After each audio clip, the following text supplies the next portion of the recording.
திருதராஷ்டிரர் குருஷேத்திர போரில் தன் 100 பிள்ளைகளையும் இழந்ததால் துன்பத்தில் மூழ்கியிருந்தார். போருக்குப் பிறகு பகவான் கிருஷ்ணரை சந்தித்து தன் சோகத்தின் காரணத்தை அறிய விரும்பினார். அப்போது அவர், கிருஷ்ணா, நான் நீதிமானாக இருந்தேன். எனது அறிவுரைகளை அடிக்கடி பரிசீலித்தேன். விதுரரின் சொற்களை ஏற்றுக்கொண்டு தர்ம நியாயங்களுடன் அரசாண்டேன். அது போன்ற நிலையில் இருக்கும்போது என் பிள்ளைகள் 100 பேரையும் இழந்து தவிப்பதன் காரணம் என்ன என்று கேட்டார். இதற்கு கிருஷ்ணர், நான் உங்களுக்கு ஒரு கதை சொல்கிறேன். அதன் முடிவில் ஒரு கேள்வியும் கேட்பேன். சரியான பதிலைச் சொன்னால் உங்களின் கேள்விக்கும் பதில் கிடைக்கும் என்று கூறினார். முற்பிறவியின் தவறு. முன்னொரு காலத்தில் ஒரு ராஜ்யத்தை நீதி தவறாமல் ஆட்சி செய்த மன்னன் இருந்தான். அவன் அரண்மனையில் வேலை செய்ய மிகவும் ஏழ்மை நிலையில் இருந்த ஒருவர் சமையல்காரராக பணியில் சேர்ந்தார். வெகு நேர்மையாக வேலை செய்து சுவையான உணவை சமைத்து மன்னனை மகிழ்வித்ததால் அவன் தலைமை சமையல் கலைஞராக உயர்த்தப்பட்டான்.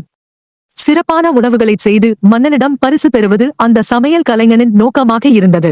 ஒரு நாள் அரண்மனை குளத்தில் நீந்திக் கொண்டிருந்த அன்னக்குஞ்சை பிடித்து ரகசியமாக சமைத்து மன்னனுக்கு பரிமாறினான்.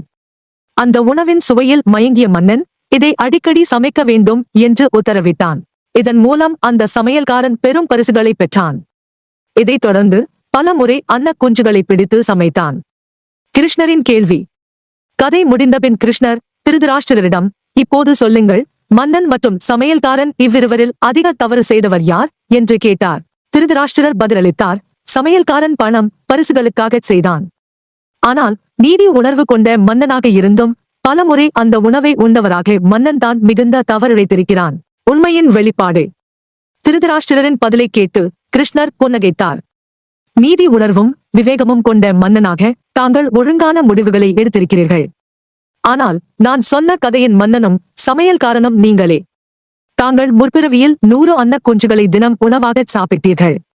தாயும் பறவையும் அதன் வலி எப்படி இருக்குமோ அதே விதமாக இப்போது தாங்கள் துயரத்தையும் கண்ணீரையும் அனுபவிக்கிறீர்கள். அந்த குற்றத்தின் விளைவாக தற்போதைய பிறவியில் கண்களத்தவனாக பிறந்துள்ளீர்கள். தெய்வத்தின் முன் நீதி தவறாது பிறப்பின் வேதனைகளை மட்டும் நீங்குவதற்கான வாய்ப்பு தரப்படுகிறது. தாங்கள் செய்த கர்மத்தின் பயனை இப்போது அனுபவிக்கிறீர்கள் என்று கிருஷ்ணர் விளக்கினார். இந்த கதையின் மூலம் கிருஷ்ணர் முக்கியமான உண்மையை திருதராஷ்டிரருக்கு உணர்த்தினார். தெய்வம் எப்போதும் நீதி தவறாது. மனிதர்கள் செய்த செயல்களின் பலன்களை காலம் கடந்து காண வேண்டிய நேரம் வரும். அது நியாயமாக மட்டுமே நடக்கும்.